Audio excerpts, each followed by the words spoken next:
Hey, this is the video for protein SHAPE.3. So take a moment and set up a new entry in your Cornell notes and pay attention to the essential vocabulary. Today we'll be discussing enzyme and denature. So this is a review for enzymes. Remember that enzymes are biological scissors and glue, and what they do is they can either perform the reaction of digestion, which is breaking things down, or synthesis, putting things back together. Now in this particular example, this is the enzyme catalase, represented by this little blue little Pac-Man looking thing. And catalase is an enzyme that has a particular shape, and this shape fits the hydrogen peroxide molecule. And hydrogen peroxide, it's the stuff in the brown bottles that bubbles up when we pour it on a cut. And hydrogen peroxide is actually very toxic in the body, so our bodies need to break it down, and that's why we have catalase. So what happens is the peroxide gets near the catalase, it fits in there perfectly, and it's broken down into oxygen and water. The oxygen bubbles away, the water remains at the bottom. Another peroxide comes in, it's broken down into oxygen and water. Another peroxide comes in, broken down into oxygen and water. This can continue over and over and over again. However, sometimes things might happen to this protein.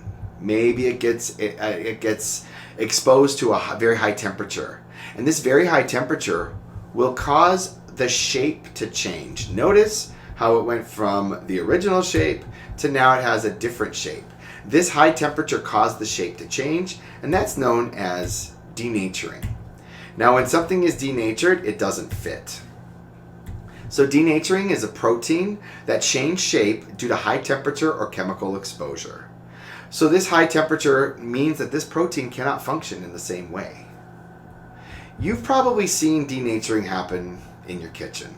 And this happens, typically in the morning when you're cooking on the stove, you have bacon and eggs. And the bacon and eggs look a lot different after they've been exposed to heat.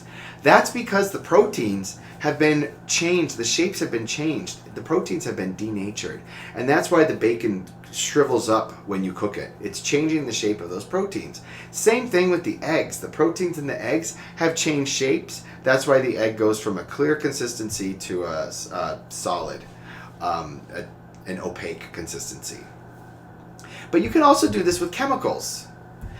If you expose shrimp to lime juice or lemon juice, it will cause that also to denature, and this occurs if you've ever had ceviche. Ceviche is when they use lime juice, or anything that's acidic can cause the proteins to change shape, which is basically cooking the shrimp using juice. I know, crazy, right? Anyway, I would like you to respond to this check for understanding. I hope that this video was informative. I thank you very much for your attention, and I will see you soon.